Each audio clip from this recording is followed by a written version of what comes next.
Hello दोस्तों, आज मैं लाई हूँ एक क्विक स्नैक रेसिपी जो सिर्फ 2 चीज़ों से बन जाती है।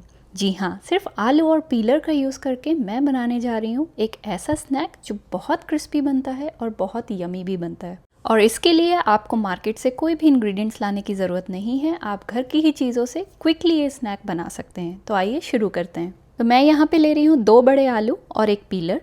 पीलर रेगुलर जिससे हम सब्ज़ी या फ्रूट्स पील करते हैं वही वाला पीलर मैं यहाँ पे ले रही हूँ। अब इन आलूओं को पीलर से पील करना है और इन्हें अच्छे से धो लेना है। अब हमें एक बड़ा बर्तन लेना है और उसमें लेना है हमें ठंडा पानी।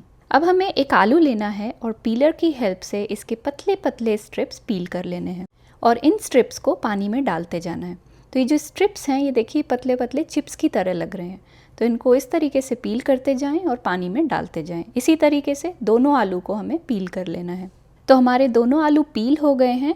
तो अब ये स्ट्रिप्स जो हमारे पानी में हैं इन्हें अच्छे से एक बार अलट पलट करके इनका जो एक्सेस स्टार्च है वो हमें निकाल लेना है। अब हमें इन आलूओं के स्ट्रिप्स को एक ड्राई कपड़े या पेपर पे इस तरह से फैला लेना है और एक दूसरे कपड़े या पेपर से इस तरीके से इन्हें ऊपर से पोंछ लेना है। तो आप इन्हें अलट पलट करके अच्छे से एक बार पोंछ लें। अब इन स्ट्रिप्स को अलग रख देंगे और अब लेना है थोड़े से टूथपिक्स और इनको थोड़े ऑयल से ग्रीस कर लेना है।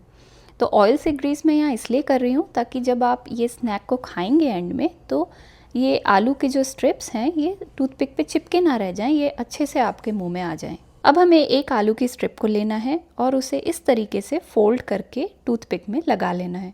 टूथपिक में लगाने के बाद इसे थोड़ा सा आपको स्प्रेड कर लेना है। आप चाहें तो इन स्ट्रिप्स का रोल बना के भी टूथपिक में लगा सकते हैं, बट मुझे ये शेप ज़्यादा अच्छा लगता है तो मैं इस तरीके से बनाती हूँ। तो ऐसे ही मैं बाकी स्ट्रिप्स को भी फोल्ड करके टूथपिक में लगा रही हूँ। तो एक टूथपिक में 2 या 3 जितने भी स्ट्रिप्स आप लगा पाएँ और उन्हें स्प्रेड कर पाएँ उतने आप लगा लें।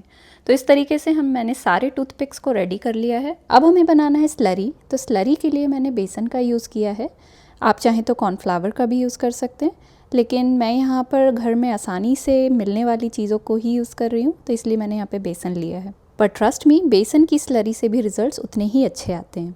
तो मैंने यहाँ पे हाफ कप बेसन लिया है और उसमें मैं डाल रही हूँ थोड़ा ऑरिगेनो और थोड़ा सॉल्ट। अगर आपके पास ऑरिगेनो नहीं है तो आप चाट मसाला भी यूज़ कर सकते हैं, और अगर वो भी नहीं है तो आप सिर्फ चिली फ्लेक्स, लाल मिर्च का पाउडर और नमक भी डाल सकते हैं। तो अब इसमें पानी डालते हुए हमें एक पतली स्लरी तैयार कर लेनी है। तो ये देखिए हमारी स्लरी बन के तैयार हो गई है। इसे साइड में रख देते हैं। अब हमें लेना है एक पैन में ऑयल और उसे अच्छा गर्म कर लेना है। तो हमारा ऑयल अच्छे से गर्म हो गया है। अब हमें क्या करना है कि इन स्टिक्स को इस स्लरी में अच्छे से हमें यूँ घुमा घुमा के कोट करना है ताकि बेसन जो है अंदर तक कोट हो जाए अच्छे से। अब इन टूथपिक्स को हमें ऑयल में डालना है और गैस की फ्लेम को लो कर देना है।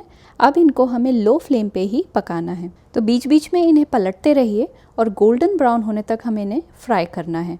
तो ये देखिए गोल्डन ब्राउन ये हो चुके हैं और ये काफ़ी क्रिस्पी भी लग रहे हैं। तो अब इन्हें हम निकाल लेते हैं। इसी तरीके से हम बाकी टूथपिक्स को भी फ्राई कर लेंगे।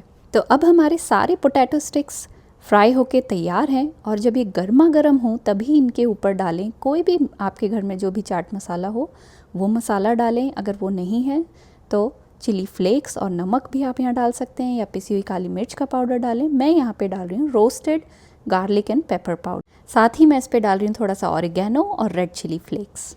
तो हमारे सुपर क्रिस्पी पोटैटो स्टिक्स बन के तैयार हैं और यकीन मानिए ये बहुत क्रिस्पी हैं और बहुत टेस्टी बने हैं और बनाने के बाद ये कई घंटों तक यूं ही क्रिस्पी रहते हैं। तो अगर आप भी कोई इंस्टेंट और कम चीज़ों का यूज़ करके बनने वाली स्नैक रेसिपी ढूंढ रहे थे तो ये पोटैटो स्टिक्स ज़रूर ट्राई करें और ये कैसी बनी मुझे ज़रूर बताएं और मेरे चैनल को सब्सक्राइब करना ना भूलें।